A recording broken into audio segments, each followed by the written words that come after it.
Setiap bangunan bersejarah memiliki cerita.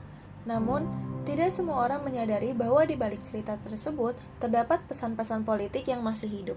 Hingga saat ini, Banten Lama menjadi salah satu contoh bagaimana sejarah, identitas, dan komunikasi politik saling berkaitan. Banten Lama merupakan kawasan bersejarah yang dahulu menjadi pusat pemerintahan Kesultanan Banten, salah satu kerajaan Islam terbesar di Nusantara. Selain dikenal sebagai pusat perdagangan internasional, kawasan ini juga menjadi tempat berkembangnya agama Islam dan berbagai interaksi budaya dari berbagai bangsa. Hingga saat ini, Banten Lama menjadi salah satu destinasi wisata sejarah dan wisata religi yang ramai dikunjungi masyarakat dari berbagai daerah. Observasi pertama kami dilakukan di kawasan Keraton Sorosowan.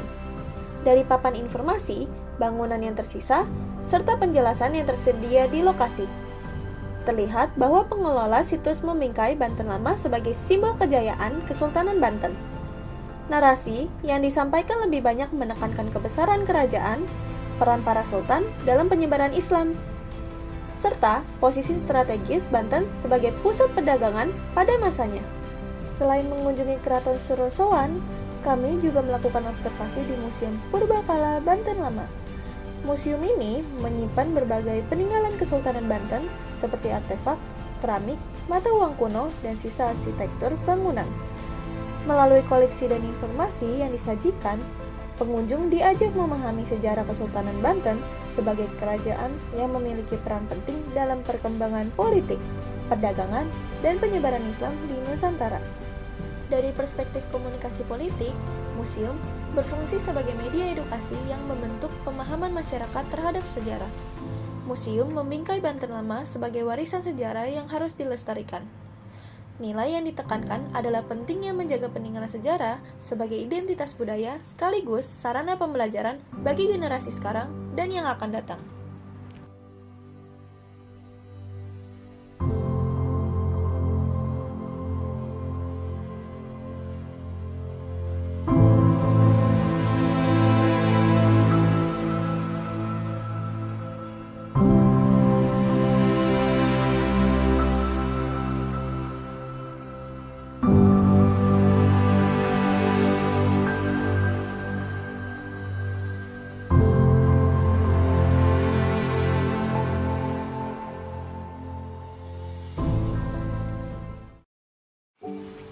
Selanjutnya, kami melakukan observasi di Kelenteng Banten Lama dari arsitektur bangunan, simbol-simbol budaya, serta informasi yang tersedia. Terlihat bahwa kawasan ini menjadi bukti adanya hubungan yang harmonis antara masyarakat Tionghoa dan masyarakat Banten sejak masa Kesultanan. Keberadaan kelenteng di kawasan yang juga dikenal sebagai pusat penyebaran Islam menunjukkan bahwa perbedaan budaya dan agama telah menjadi bagian dari sejarah panjang Banten. Berdasarkan hasil pengamatan, framing yang lebih dominan adalah framing toleransi.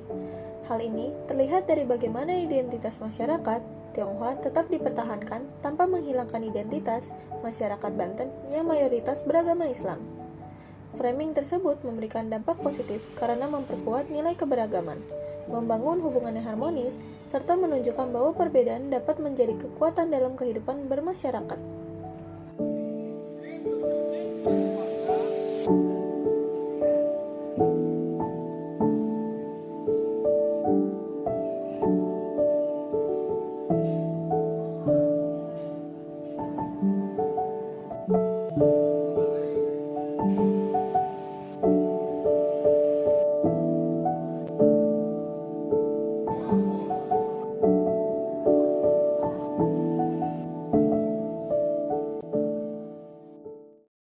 Apabila kami diberikan kesempatan menjadi konsultan komunikasi pemerintah Kota Serang, terdapat beberapa strategi yang dapat dilakukan untuk menarik minat generasi Z tanpa menghilangkan nilai sejarah Banten Lama. Pertama, membuat konten video pendek di TikTok dan Instagram Reels dengan konsep storytelling mengenai tokoh-tokoh Kesultanan Banten dan peristiwa penting yang pernah terjadi di kawasan ini. Kedua, menambahkan QR Code pada setiap situs bersejarah sehingga pengunjung dapat mengakses informasi, video, maupun audio edukasi secara langsung melalui telepon genggam. Ketiga, mengadakan lomba pembuatan konten kreatif bertema belajar sejarah di Banten Lama, agar generasi muda tidak hanya datang untuk berfoto, tetapi juga memahami nilai sejarah dan komunikasi politik yang terkandung di dalamnya.